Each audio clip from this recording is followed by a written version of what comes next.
Hi, this is John Wenzel, co-founder of Archvest Wealth Advisors, and I want to thank you for watching today. This video is on a Social Security strategy known as restricted application.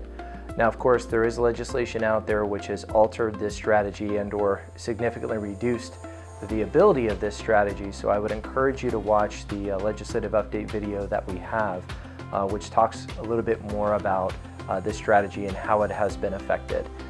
But in today's video, I would just like to talk with you about what the restricted application strategy is, and of course give you a couple of examples of how this strategy works and how it could impact your retirement. With that being the case, I would always encourage you to seek professional financial advice from your own personal financial planner and or tax professional. Would also encourage you to give us a call and we could of course talk through what would be the best strategy for you and weigh out that decision as well.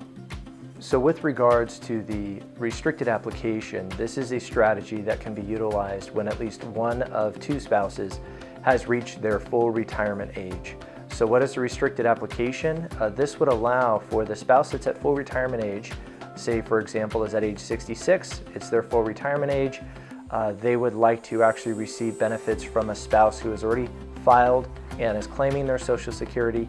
They could file a restricted application which would open the door for the spousal benefits from the other spouse who is already claiming their benefit, and at the same token would allow their current benefits to continue to accrue until age 70.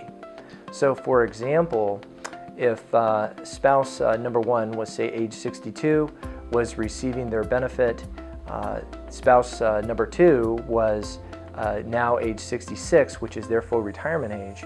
They said, you know what, I'd like to continue to allow my own personal benefit to accrue to age 70. They would go down to Social Security, file a restricted application, and receive the spousal benefit from spouse number one while their benefit continues to accrue. Now let's put some numbers behind that example. So let's say both spouses at full retirement age were eligible for a $2,000 a month benefit. Well, spouse number one's 62. They get a 25% reduction for taking the benefit early. So they claim their benefit early. Let's say that's around $1,500 a month that they would now receive. Well, spouse number two was at full retirement age, eligible for a $2,000 a month benefit. But if they file the restricted app, they're only going to get the spousal benefit. The spousal benefit is going to be 50% of what spouse number one's benefit would have been at full retirement age. In this case, it would be $1,000. So now instead of getting $2,000 plus $1,500 or $3,500 a month, they're getting a total of $1,500 plus $1,000. Again, because that's $1,500 from spouse number one claiming their benefit early and spouse number two following the restricted application. Now total combined, they're getting $2,500 a month. The caveat here, which is a good thing, is that the restricted app has allowed for spouse number two's original benefit of $2,000 a month to continue to accrue till age 70 at a rate of 8% per year. So if we fast forward to age 70 and now spouse number two is pulling their benefit, that $2,000 a month benefit has now increased to about just over $2,600 per month. So they went from $1,000 then for spouse number two up to just over $2,600 a month in terms of the benefit for that spouse, for a total of just over $4,100. So this is pretty substantial when it comes to planning purposes.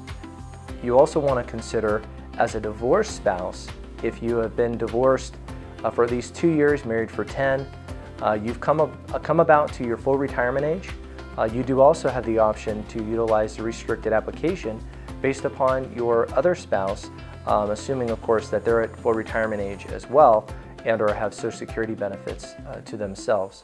So instead of just claiming and taking a benefit on yourself at your full retirement age, you may be able to file the restricted application, pull the spousal benefit from your ex-spouse. Again, that doesn't affect their benefit.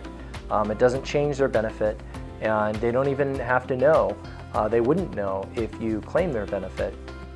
But it is a strategy you could utilize, therefore allowing your benefit to continue to accrue at a rate of 8% per year until you hit age 70. So again, this is a big deal when it comes to some retirement planning and projections. However, of course, changes in legislation have also altered the ability to maximize these strategies.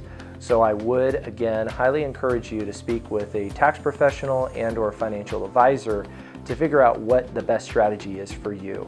So I just want to thank you again for watching today. Thank you.